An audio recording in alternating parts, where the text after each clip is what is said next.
On today's episode, we recap myself going to the Cubs game on Wednesday.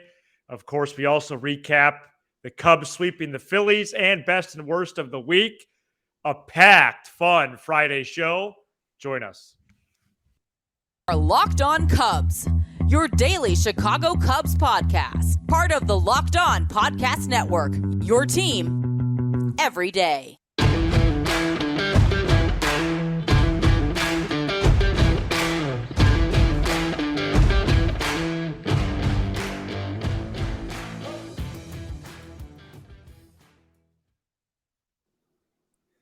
Welcome into Locked On Cubs. Alongside Sam Olber, I'm Matt Cozy. Fun Friday vibes here for a Friday episode of the show. Break out the brooms as the Cubs put a complete dent in the Phillies season. We're going to get to all of that and a whole lot more. Sam, how's it going over there? And let's get ready to roll. Is this the third time I've brought out the broom since we've been doing the program?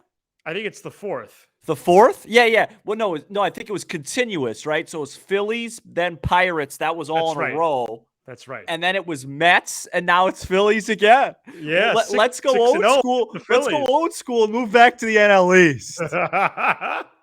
We dominate those, you know what? And this series was some domination. It wasn't really particularly a close series. No, the scores indicated it was, but it really wasn't. Never felt like it. And by the way, I'll say it for Bet Online purposes. I bet on the Phillies today, and I failed. And today's episode is brought to you by Bet Online. Bet Online has you covered this season with more props, odds, and lines than ever before. Bet Online, where the game starts. We have a lot to get to with Cubs Phillies, but we're actually going to start with Wednesday's game as we rewind the VCR just a little bit. We did record Wednesday afternoon because I was going to Wrigley Field to the game. And I would be really excited. Would love to get into that from Wednesday night. What would be like one big question that you would have for me? I got a few. Okay, let's hear one. Well, you took a picture with World Series champions Miguel Montero and Pedro Strop. You were within 30 to 40 feet of Cubs chairman Tom Ricketts. You know, what was that like? Did you speak to them? Did you tell them about the show? Something along those lines would be great. So let me just give it to you like this. And by the way, I must say, if you haven't seen Matt's picture, man, did you look sharp last night? Thank you. Yeah. I appreciate that. You're very encouraging person. Thank you. So we get to the stadium, and first of all, shout out to Ty, Chuck, and Zach, the three dudes I went with. Ty, his company that he works for, has the seats in the 1914 club. Awesome that I was invited and able to go. And as we were getting closer to the stadium, they said, listen, after this game, your experience of going to Wrigley is going to be forever changed. And I could see why that would be after Wednesday night. First of all, the 1914 club is obviously underground behind home plate there. And I don't know if this room was there before. I would guess it would have to be in some capacity prior to the renovation. But it's absolutely tremendous. It's a great vibe in there. It's a huge room. It's very well done. It's almost like a Great Gatsby-esque like design, old school. And it was really, really cool. A lot of good food, drinks, and all that. The whole 9 yards, right? The whole jazz, yeah. And then the and what did you eat? So I had pizza, I had sliders, I had Cracker Jacks, I had mashed potatoes, I had green beans. Wow, geez, it sounds like a cornucopia of different options. Yeah, it's really the whole room was just flooded with options, and the Phillies were flooded with losses, but. The actual seat itself was in between home plate and the third base dugout, the Cubs dugout, more so near home plate. And it was literally the fourth row. which is incredible. It was Amazing. just a thrill to be there. You saw the spin on the hated Wisniewski slider. Yeah, You that's saw great. how it stymied the hitters. You just saw it. Sure. He was great last And boy, night. did he compete. I could see it in his eyes. You know why? It was that close. And and the hits, by the way, that he gave up, a lot of them were cheap. Yeah, they were. I just want to add that in. He's had 2 starts this year at Wrigley Field where he's given up 1 earned. He shouldn't have given up any. Tom Ricketts was in the section over, saw him clearly many times.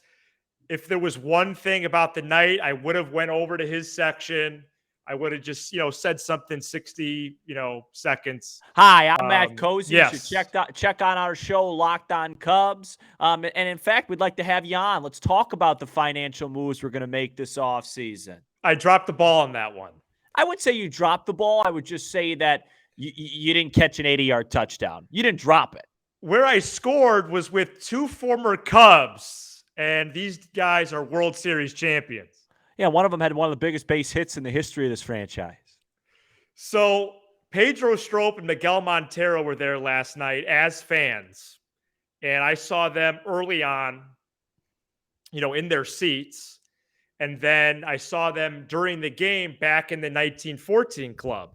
Well, I was by myself at the time. The other 3 guys were at the seat still. And I decided, you know what? I'm going to go up to these guys. They kind of had an open lane, and people had been coming up to them a little bit, but not too much. Sure. And went right up to them, said hello, got the picture with them, mentioned about Locked On Cubs. They thought that was great. And then I had 2 conversation points with these guys. So with Montero, it was the story of when he hit that home run in the NLCS. Grand Slam, yeah. Because I was only a few blocks away. 0-2 from Joe Blanton. I was only a few blocks away from the park, and it was like the early days of streaming. And so we were on a delay, and I still remember to this day the rush in the ground of Wrigleyville and the noise. We were like, what's happening? Right. And then 20 seconds later, we saw him hit the home run. Did you tell him that? Yeah, he loved that. Yeah. And then I asked Pedro Strop, I just said straight up, do you consider your trade from the Orioles to the Cubs there, is that the best trade in baseball history? And he said it worked out pretty well. Yeah, right. Oh, boy. No, it's funny, Matthew. Great recap last night from you. Oh, and I did my first ever Locked On Now live from the stadium as well. You can check that out on our Twitter. Well, listen, I said it before the show, and I'll say it again.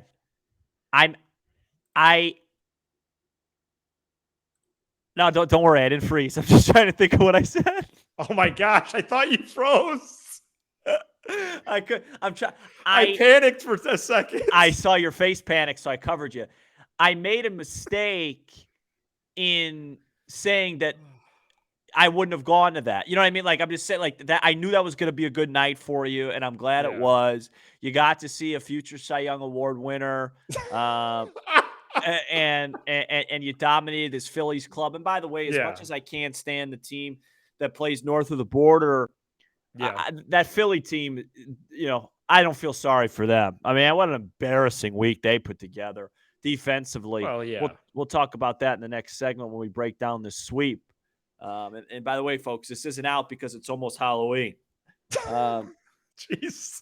But I'm glad you had a good time. I'm glad you ate. Our audience has expressed their concern, ate a lot. Concern with your lack of eating. So it's good to get you back on the horse. Glad you had time with the friends, and glad you got to see Christopher Morel almost hit a biker on Kenmore. Wow. I think we already have probably several bingo winners. Yeah. And by the way, let me hold on. You let's go to a break. I got to give a shout out to one of our listeners. All right. Thanks again to Ty, Zach, and Chuck. It was a great night, and loved every minute of it. I'll remember that for a long time. Up next, we recap the Cubs sweeping the Phillies. Today's episode is brought to you by BetOnline. BetOnline.net is your number one source for all your pro and college football betting needs and sports info this season. A lot of football this weekend, as usual. You can find all of those developments, game matchups, news, and podcasts, including this year's opening week's games. BetOnline is also your continued source for all your sports wagering info, including live betting and more. The fastest and easiest way to check in on all your favorite sports and events, including MLB, MMA, boxing, and golf. Head to the website today or use your mobile device to learn more about the trends in action. Bet online, where the game starts. The Cubs series with the Phillies, of course, started with a 2-1 win. Then they finished the sweep 4-2 and 2-0, Sam. Yeah, let me give a quick shout out to Darren Arand. I apologize if I pronounce his last name right. With one of the best comments we've had on YouTube so far. What was it? I should say one of the best, but one that made me laugh the hardest. Mm-hmm. And it was talking about my haircut and said, hey, something like, Sam, don't be too hard on yourself. That's the best haircut I've seen since the Kennedy administration. Nice. You get the show, sir. Oh, man, that was funny. Sorry, go ahead. Hey, listen, that bit is free of charge. You can use it with anybody. Yeah, well, it's my bit, so I'll price it. But you're right, it is free. Okay. Sweet, Matt. Let's break it down real quick. Game 1, Stroman, outstanding. Game 2, Wisniewski, very good. Game 3, Assad, very good. This stretch where the Cubs are basically on a 90-win pace in the second half for an entire campaign has really been steered by some of the best starting pitching in baseball. Stroman has been excellent. Smiley had a really good run. Wisniewski's come up and contributed. Adrian Sampson we've bowed down to on the show. Mm-hmm. Assad came in and pitched really well. So, that's really been the basis of it. Today was another instance of Keegan Thompson again as that piggyback, finishing a ball game, a close ball game. Credit to him for that. I thought the difference in game 1 and 2 was the Morel swings. And then I thought the difference today was defense. Brandon Marsh, who the Phillies ironically acquired for center field defense, lost the ball in the sun, hit by Seiya Suzuki, who was back, and which was fantastic to see today. And to be fair, that ball was crushed by Seiya. He had a nice day today. Mm-hmm. And Ian Happ made 2 outstanding plays in left field, who, by the way, has put together by far his best defensive season in the outfield.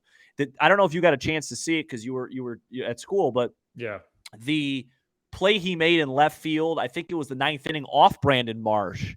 Wow. On the foul, you got to take a look at it on the foul line. You know how at Wrigley it's a very tight space between fair and foul in left field. He slid. That ball was going to land fair. His legs kind of crunched into the wall and saved what probably was a leadoff double, maybe a triple from him. It might have not been Marsh. Somebody hit it. Some lefty. But it was in the 9th inning. It was the leadoff hitter of the 9th inning in a 2-run baseball game.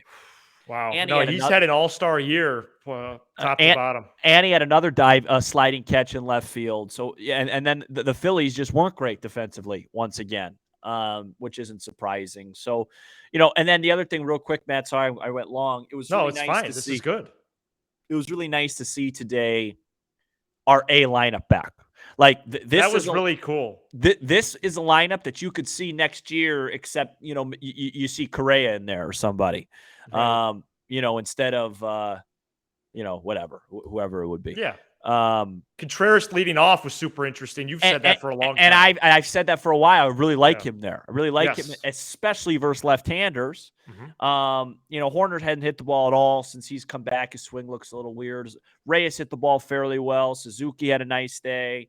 So yeah, you just got to give him credit all around. You got to give David Ross credit too, because these guys are taking these games seriously.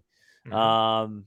They're finishing the year really strong. I know it doesn't really matter, but there's just a lot of good vibes around the Cubs right now.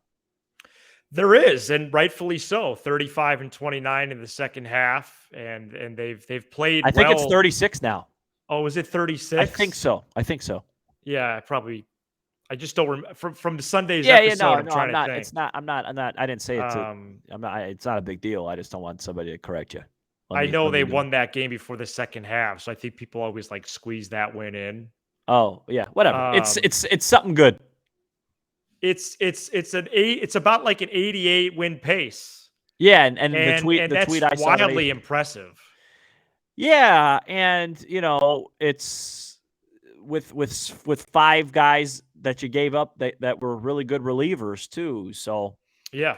it's interesting. There's a lot of good vibes around the Cubs right now. Like I said, I said this the other night. I think this is going to be the last bad year for a while. And in reality, it's only been 2 or maybe even 1.5 if you want to be generous. So things are good. It could be worse. Just take a drive down to 35th and Shield. Yeah. Thompson today, he goes not only 1 or 2 scoreless, he went 3. Went 3 scoreless, pitched around a couple of walks. I'll tell you, one thing I forgot to shout out today because I watched the ball game today. Suzuki made a play, and this I'm pretty sure was Marsh that hit it. Marsh again? 2 on. I'm not sure on the 9th if it was Marsh, but okay. This one was for sure him. Oh, okay. Got 2 on, 2 outs. Marsh at the plate. I think it's 2-0 Cubs. I think it's the 6th or 7th. Right. And he hits a ball ticketed for the right field corner on a fly. Suzuki made a great catch. Wow. A catch that he wouldn't have made in April. Okay. That's awesome. Yeah. Again, it was defense. I mean, defense won the game today. Run prevention. No, it's and that's at this level, or I should say at this level, that's great to see. Sure. Because defense is not necessarily like the biggest conversation piece, especially on a day-to-day basis. So for that to be a big highlight is good for this club. And I'm thankful that Suzuki is back. There's only 6 games left. There's 6 games left. They're all against Cincinnati. They're going to win at least 4 of them, and they're going to get their over-under. That's awesome. Yeah, you think they're going to go 4-2? I would think so, yeah. With the way they're playing, they might go 6-0 for heaven's sake. I know. I don't doubt it, actually. I tell you, if there's 25, 30 more games left, we'd be playing postseason ball. You know who's not going to be playing postseason ball? The Phillies. Keep running up Philly and the Reds and Marlins and Pittsburgh and all these mediocre teams will win 112 ball games. But against good teams or teams with winning records, they have to be top 5 in the NL in the second half. Well, they swept the Mets. Yeah, that helps, right? Samson beat DeGrom. Right. Good memories. No, it's been fun. You enjoyed today's game, I hope. Well, not really because I did bet Philly, but of course I enjoyed it. Yes, that's right. I mean, I would never ever bet against the Cubs in a game that even mattered 5%. I just thought it was free money because how could Philly get swept when they're by the Cubs when they're in a playoff race? But they proved me wrong. So thank you to them. But my fault. Never bet against Javier Assad. The Cubs. Many have said that. There's a lot of good things, Matt. Mm-hmm. Now I really just believe it's almost just a waiting game. The off season, because when they report to Arizona, Sloan, it's going to be on. Yeah, game on, right? It's going to be freaking on, Matt. Game on. The Cubs, you have my permission to use that slogan in 23. That's, you know what? Game on. Game on's a really good one. Yeah, because I just thought of that. It insinuates, hey, we're back. Right, and also like, hey, we're playing games here at Wrigley, buy tickets type thing. Yeah, game on. Yeah. We're here. So maybe I'll tweet that after the show. You should be tweeting every day off the Matt Cozy account. It's one of the hottest accounts. It kind of reminds me of Kendall Jenner. Oh, one more note from Wednesday. Yeah. I saw that weird Nico Horner play live. I know it did some headlines today. That looked like a fair baseball. He was robbed of a hit. Yeah. So, all right, Manfred got it wrong. That's fine. Yeah, well, it won't be the last. Why don't let's do best and worst. We're going to do best and worst coming up next. We're back here on Locked On Cubs. Thanks for making us your first listen every day. We talk all things Northsiders and more. Speaking of more, the Bears play the Giants this Sunday, and the injury report was not encouraging today. And if this wasn't just a Cubs show, that'd probably be my worst of the week, or the fact that they haven't completed a forward pass since Vietnam. Okay, so my best of the week, I did wait until this very part of the week. Sure. It's something I definitely could have said on Monday's episode, but I waited till now. And my best of the week is from this past Saturday morning. My dad ran in the Cubs 5K. Oh. And I went with him.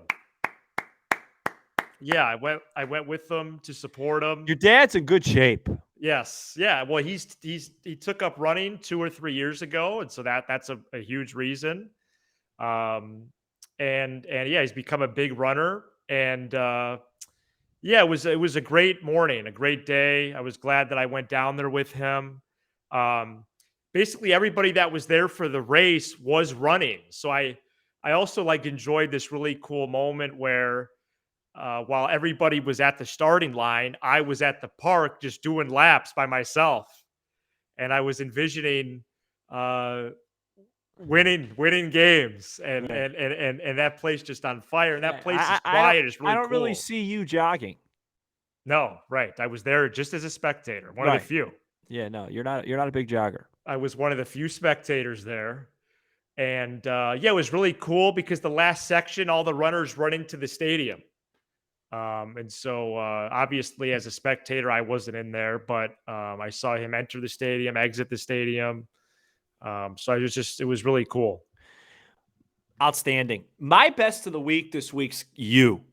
You have a Okay. real good vibe about you. You went to Yeah. the Cub game. You did a Yes. you did a good video after. You're bringing. I almost feel like I'm not even matching your energy. Did you About really think that video was good? I'm telling you, let me tell you something. Next to Montero and Strop, you looked like the big leaguer.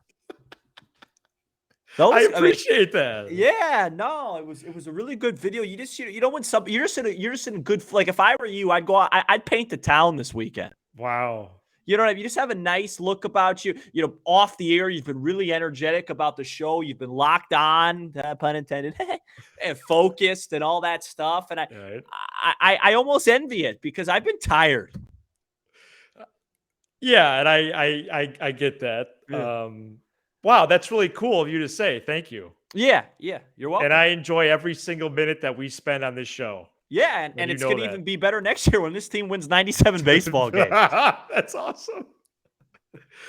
Please get the broom a little bit closer to the camera the Oh, last few moments yeah, here. no, look, it's like Halloween Town. And right off your point, I have no worsts. And go Cubs, by the way. I got a worst. Okay. And it's not really about the Cubs, but it's Yeah. baseball. And I'm sure as we get into October here, we're going to discuss some postseason baseball. My We're worst actually going to do a lot of discussing about it. my worst of the week and worst of the second half is Juan Soto. This is a guy Oh, that I said boy. is Yeah. the best hitter I've seen in my lifetime since Barry Bonds. I've given him that much credit. I thought this guy, with his eye and his power combination, his ceiling, his floor, he is truly one of the best hitters or at his age I had ever seen. And since being traded to San Diego, I thought new atmosphere, light shining bright on a contender. A guy's been a mediocre hitter, and that's been kind. 787 OPS, and it's frustrated me. I know this has nothing to do with our Cubs, but you know what? You can twist it because we did do a show. Hey, should we? It Yeah. teaches you if you just give up everything for one guy, sometimes it gets a little bit. I mean, it's still very early in that trade, but I'm frustrated with him. He should be hitting the ball better than this. I've been meaning to talk to you about him, whether it was on here or off, because I heard his slash line on the radio the other day. Did you with- get nauseous? with the Padres, and I almost pulled over. Yeah, right. It's not good enough for a guy of his caliber, and the game needs players like him That's true. to be great. And I've been disappointed, and I wanted to make that public. Maybe he turns it around in October, but yeah, it's hard to He see better. a path. He Yeah, better right. turn it around in October for the type of money he's going to be making. All right, what else as we wrap up a great Friday show here? The Cubs Reds. I don't have the matchups in front of me, but I Six think in a they're- row to close the year. Imagine if this was a pennant race. How weird would that be? Wow. And if the Cubs win Friday, I might paint the town red and blue. Everybody look out, okay? Be sure to hit subscribe for Locked On Cubs on YouTube and smash the like button and all your favorite Locked On Cubs content. This weekend, we're going to get to 1,200 subs, I do believe. Apple, Spotify, wherever you get your pods. Very cool. And remember, you can drop us a text. We're going to read some of those early next week as a couple came through just this afternoon, I saw before we pressed record. 312-834-4634. Thanks for making Locked On Cubs your first listen every day. Now make your second Locked On MLB podcast, where Paul Francis Sullivan brings humor, passion, unique perspective on every team and the biggest stories around the league. Everybody enjoy your weekend. For Sam Olber, I'm Matt Cozy. This is Locked On Cubs.